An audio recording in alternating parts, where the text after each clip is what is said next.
welcome back to the Joy of Vinyl. I'm Rick Coste. Now, if you're new to vinyl records, one of the things you'll have to decide is what kind of turntable do you want?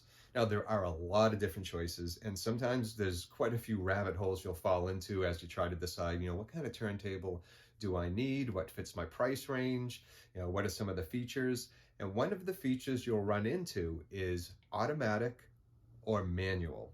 And you may not know what that difference is. So that's what we're here to find out today. What is the difference between an automatic turntable and a manual turntable? Let's check it out. Whether you're buying your first turntable or upgrading your present one, you'll face many decisions. Not too long ago, I decided I wanted to switch out my direct drive internal preamp model for a belt-driven one with an external preamp. Now, I had models on my wish list, and when it came time to compare features and reviews, I dove headfirst into a rabbit hole of indecision, and it's dark in there.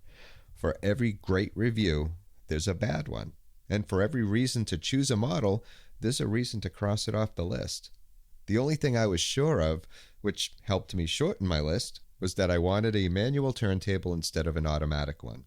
Automatic turntables certainly aren't bad. I've owned both types, but there are reasons I enjoy the manual experience.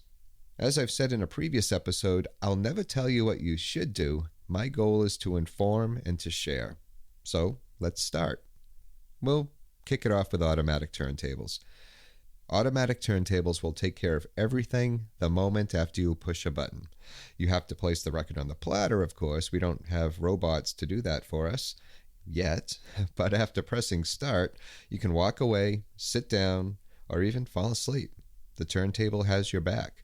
It will cue the tone arm to start playing, and when it finishes or reaches the run-out groove, it will lift the tone arm and return it to its resting state. Pretty convenient, right? So it's nice to know you don't have to worry about your stylus tip spinning its life away on the inner grooves while you're sleeping. Believe me, it's happened to me.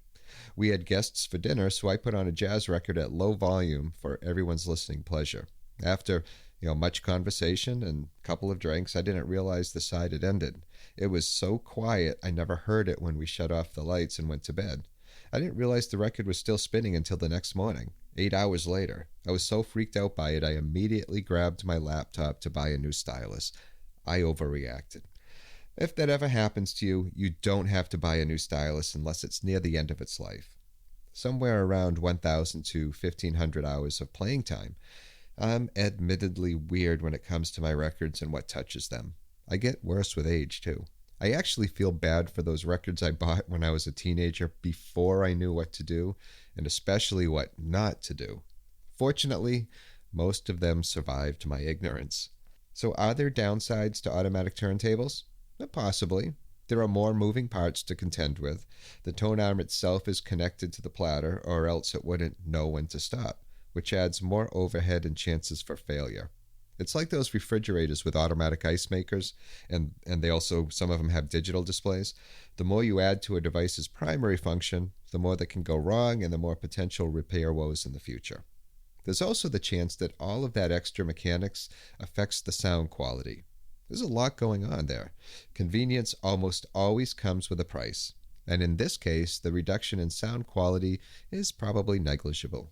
So manual turntables, let's talk about those for a second. They won't lift the tone arm for you, and they won't return it when the record is finished. You're in the driver's seat here. It's up to you to lower the stylus to catch the lead-in groove.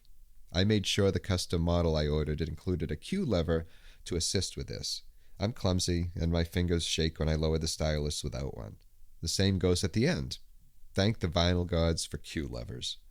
So the claim that fewer mechanics increases sound quality makes sense. With manual turntables, there are fewer moving parts and fewer points of failure. Throw in a belt drive and you've reduced the mechanics even further. When things do wear down, as all things must, the chance that you will hear the gradual entropic nature of the universe in action is reduced. So the verdict is? There's no verdict. What's right for me doesn't have to be right for you.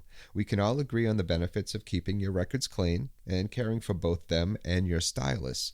But other than that, the rest is driven by personal preference. I like the fact that when I choose to listen to a record, I do so intending to be present the entire time. and hopefully not falling asleep. If I'm going to be distracted by other things, I'll wait until I can give it the proper attention. It's an experience for me and one I like to engage in. I'm also all about simplicity. The more simple things are, the better I feel about them and the less I worry. But that's me. In the end, it's all about you. I hope this helps, and until next time, enjoy your records.